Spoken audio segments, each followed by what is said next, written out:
Good afternoon. I'm Craig Dumont with PentecostalPastor.com, and with me as we pick up a series after quite a little bit of a time off is Dr. Mark Barber on our Matthew series. And by the way, appreciate your patience with us as we kind of make a transition.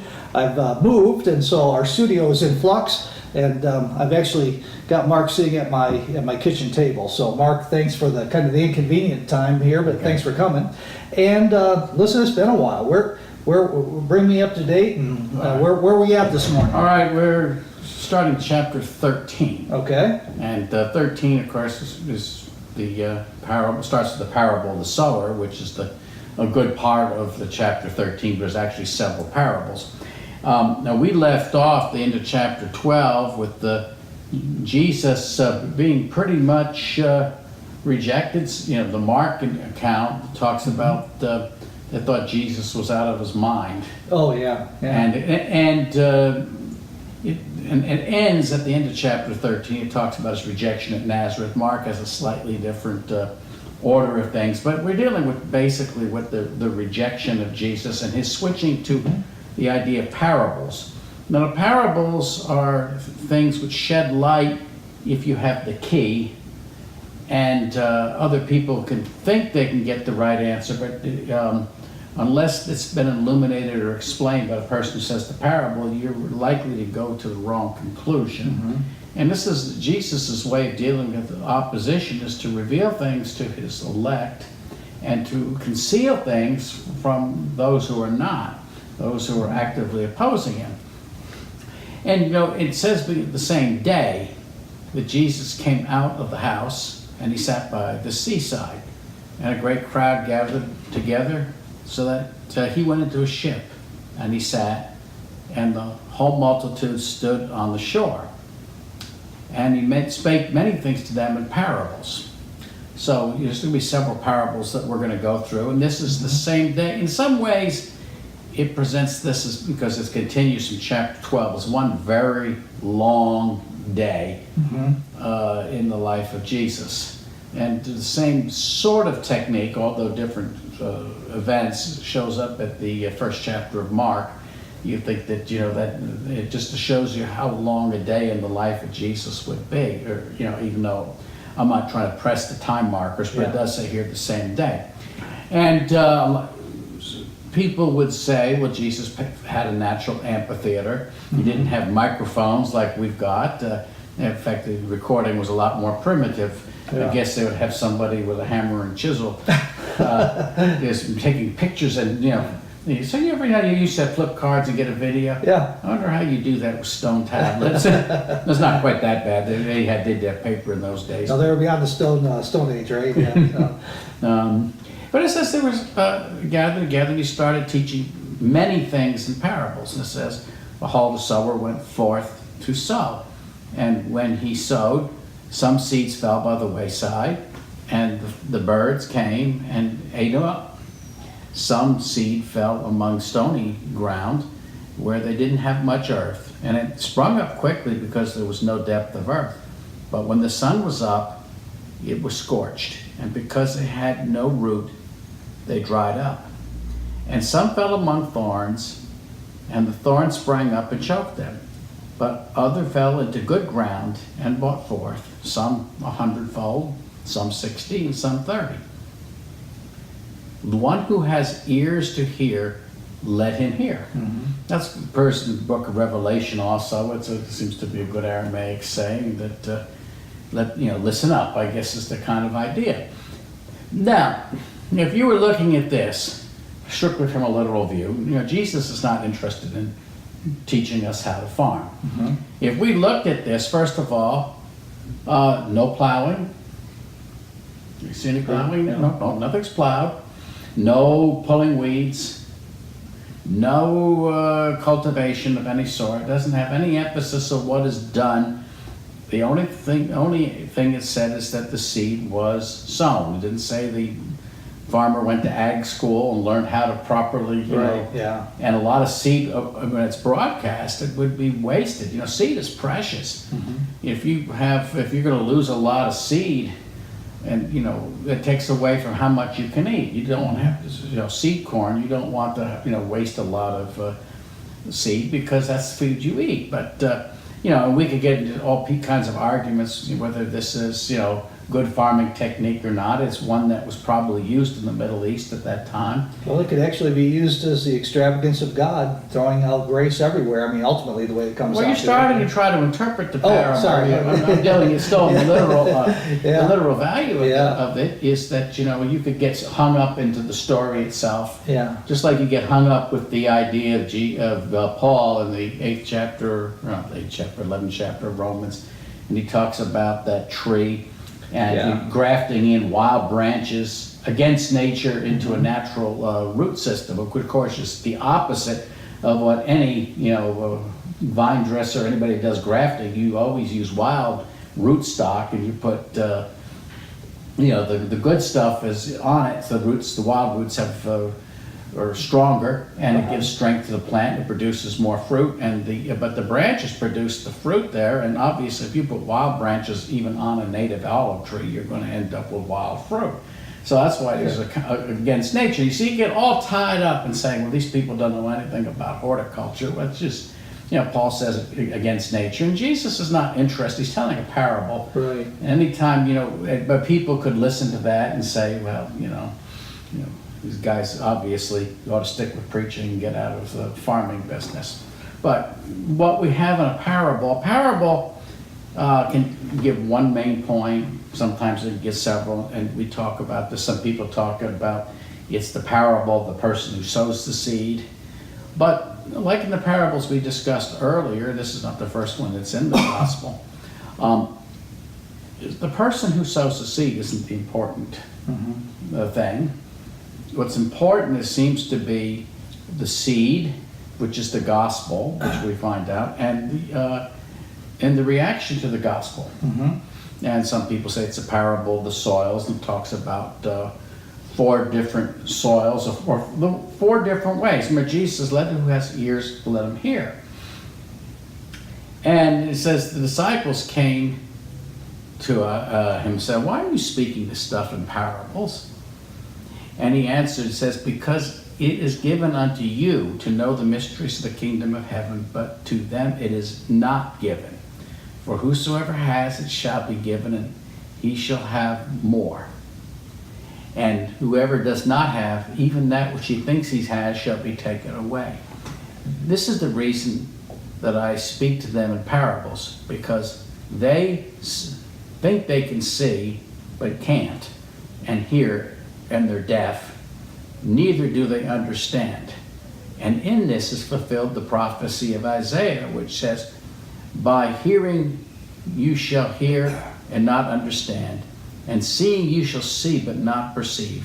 For this people's heart is waxed gross, and their ears are dull of hearing, and their eyes have closed, lest at any time they should see with their eyes and hear with their ears, and should understand with their heart, and should be saved, and I should heal them." Now, that sounds very tough. And you can get into a lot of Presbyterian and Calvinistic theologies as some people it's given to, and some people it's not given to. And the Isaiah 6 passage, which is one that starts with "Holy, holy, holy," and he has that vision, and he says, "Who's going to go for me?" And Isaiah doesn't know what he's getting into. He's, "I'll go, send me." Yeah. Right? Remember that? Yeah, he's excited. And as well, don't be so excited, because these people are dull and blind, and they're going to reject your message. And this passage in Isaiah is not just quoted here. It's quoted throughout the New Testament. Right. And sometimes it's quoted in the way that God is the one that makes them this way. Sometimes it says the God of this world has blinded. And sometimes it says they blinded themselves. And they've made themselves deaf. And you can say, well, which of the 3 is it? And I guess you had a way to say it's all 3. Yeah. And and they ask for a reason, why are you speaking in these riddles? So obviously, it's saying that there's the idea of the parable. This is how parables are explained. It's concealed from those that don't care to listen, or haven't been clued in, or not included in the parable, and it's revealed to those who it is included. And it says, that's why it says, but blessed are your eyes, for they see, and your ears, so they hear. For truly I tell you, that many prophets and righteous people have desired to see these things which you see, and have not seen them, and hear the things which you hear, have not heard them. Therefore, understand the parable of the sower. When anyone bears the word of the kingdom and does not understand it, then, or heareth, I'm sorry, not beareth, hears the word of the kingdom and does not understand it, then the wicked one comes and catches away that which is sown in his heart. Which says that some people are going to hear what is said, and before they can think about it, it's going to be snatched from their mind. And it says the devil is the one that will snatch the seed. Of course, the seed that is thrown by the wayside never germinates because the birds come and they eat it. Because the birds can see the seed, it's hard ground, it's never going to go anywhere, because that's been trampled down by feet. Yet it says, this is he which received the seed by the wayside, but he that receives the seed in stony places, the same is he that hears the word and immediately receives it with joy. Yet this person does not have any root in himself. He endures for a while, but when trials and persecution comes because of the word, truly he is then offended. And that goes a lot with it. You see in John the 6th chapter, which is going around the lectionary texts for the month of August, is in the 6th chapter of John. And they go and they're all happy and they're filled with joy and they're going to seize Jesus and make him king in 6:15 because he's feeding with bread. And then Jesus says, because I gave you bread, that's why you're following me. And then he goes on the anti-Dale Carnegie offensive. Yeah. How to lose Facebook friends. Yeah. And keep true ones. Yeah. And it's the same idea of selection of sheep and goats that you see here in the parables. Is you see going on. It says, basically, you're not coming and following me for the right reasons. You've got all this joy because you think I'm going to overthrow the Romans, and you've got the wrong conceptions of what I am about. And it's going to be about giving my flesh and my blood for the life of the world. And that is going to be terribly offensive. And a whole bunch of people are going to leave and not follow Jesus anymore. And it's the same thing, is that they receive this word, it's good news, but at some point they realize, well, I was hoping this was the means of getting blessing.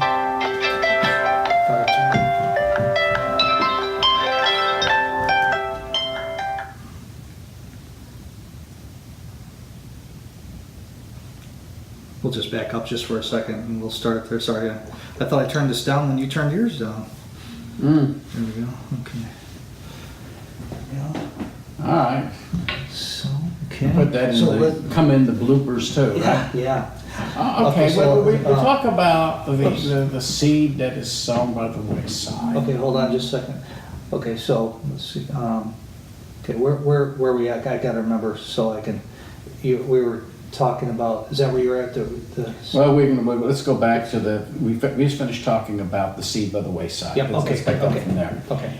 The second group of people are the ones that receive it with joy, and they endure for a while. And we can compare that a little bit to what we see in the 6th chapter of John, where he's feeding the 5,000, and they're full of joy, and they're ready to seize him and make him king. Yeah. And the Messiah that's going to fill their belly. And Jesus says, the only reason you followed me is that you ate the loaves and were full. You're following me for the wrong reason, and you're following the wrong Messiah. And he gets a little bit of that prosperity message thing today, right? Yeah, and he gets absolutely offensive. He starts talking about I am the bread of life, and that would be offensive because that's making a monotheistic statement and saying that he is Yahweh. Yeah. Now that gets a little bit more, and then he ratchets it up and says, you've got to eat my flesh and drink my blood. And then he ratchets up the word eat. You've got to devour like a desperate cannibal. Somebody that's born of starvation, that you're willing to eat human flesh because your situation is so desperate. And to get the idea, and he absolutely offends everybody. And that's the John shows.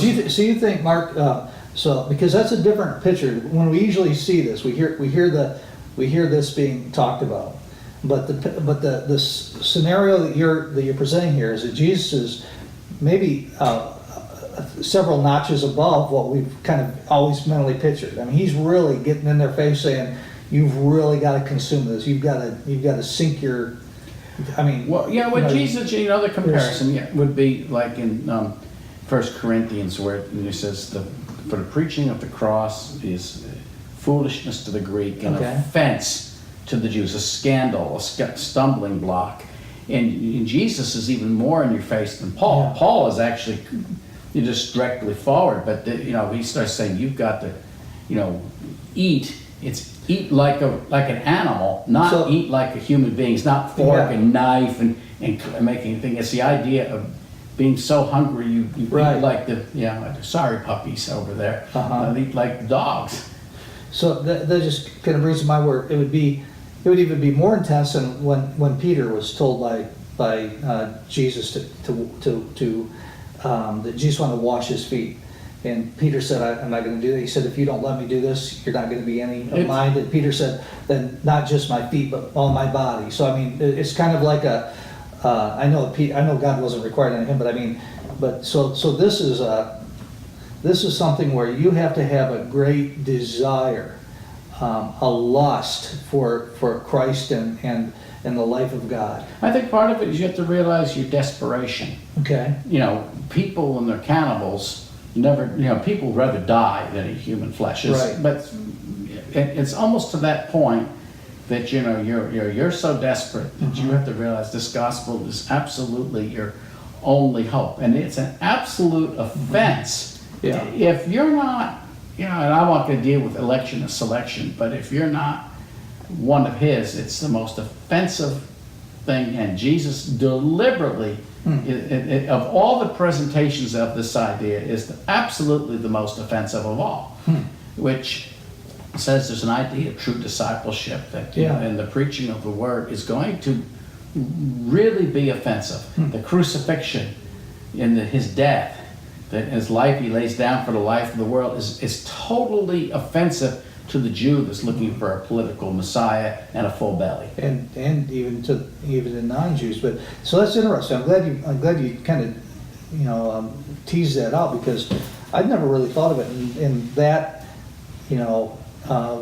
sort of the assault on the senses, so to speak, on the spiritual. I mean, I think so often. I think I'm guilty. And maybe others are too, but I know that maybe I'm just guilty of, maybe I've read it so often I just read over it without getting that full force of what he's trying to say there. Well, now, that's not so offensive here, but he does talk about troubles and trials and persecutions. All of a sudden, the type of Christian joy you have to have is a joy that is of the apostles, that even after they've been beaten and threatened, that they go back and they rejoice that they've been counted worthy to suffer for the name of Jesus. That's what appears in the 4th chapter of Acts, for example. And I think that's the kind of thing. It says that as long as it's prosperity, as long as it's a full belly, as long as the gospel is blessing me, I'm going to be happy. But as soon as something is asked of me, true discipleship, it says it's going to be offended. And this is what it says. By and by he is offended. Now we talk about the third seed.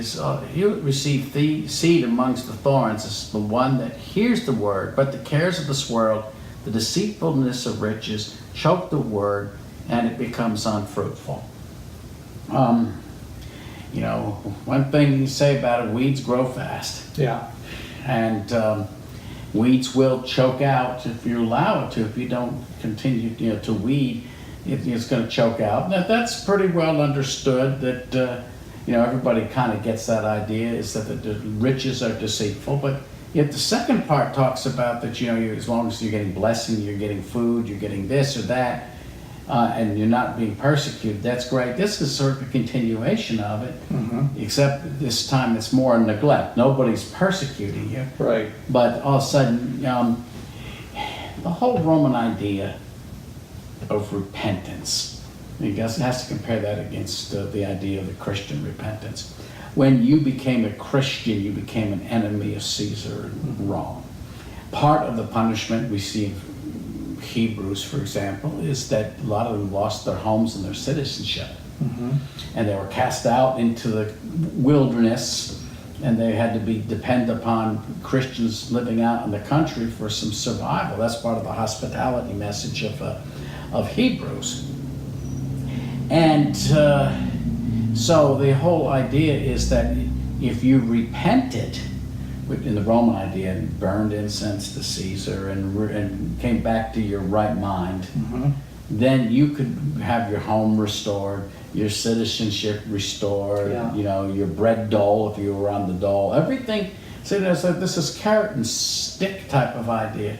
And many times the devils will, if he can't persecute you out, some people will respond to persecution and say, well, I must be right.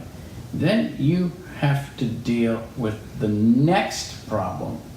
And the next problem is, okay, the devil's going to tempt you with riches and with good jobs and with whatever the case, and it produces no fruit. Now it says that he that receives seed in the good ground is the one that hears the word and understands it. Now, you see the whole thing. I don't think a lot of people really understand or want to understand the gospel. Right. They want instead to, have the simple, easy believism, folk religion, or whatever the case is.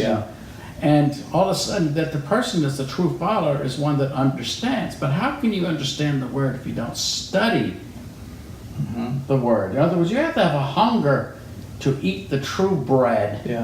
And to drink the true blood, and to spend the time to be diligent. The one that's on the good ground has to understand. God, that's true, and you're right about people not wanting.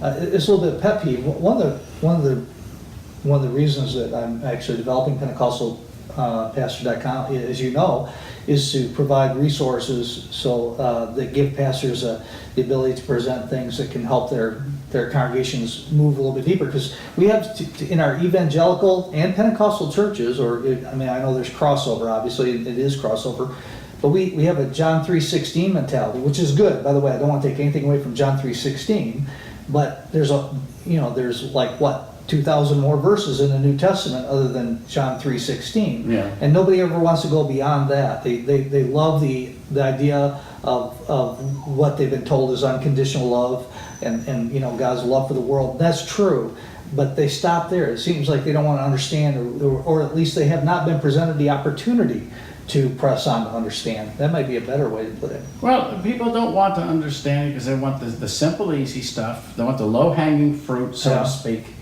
And don't have that hunger and thirst for things of God. The talk about, the DNA of the church, going to the first chapter of Acts, it says what Jesus began to do and to teach is the first strand of DNA, is that church continues the mission of what Jesus began to do and to teach. But how can you do and teach if you have not read? And until you have understood the message, and how can you understand the message without the help of the Holy Spirit, without the work of God? And so, and here even so, just to deal with this particular parable, it says it doesn't mean all the fruit's the same. Some is 30, some is 60, and some is 100-fold. And that's just the way that the fruit of the gospel works. It doesn't mean everybody produces the same fruit, but if you are a Christian, you will produce fruit. If you are not a Christian, then the planting will die. And that's kind of how the separation between the wheat and the chaff all go about. So that's pretty much what we see here in the parable of the sower. And I think that would be a good time to break the conversation here for a minute, and we'll pick up with the next parable.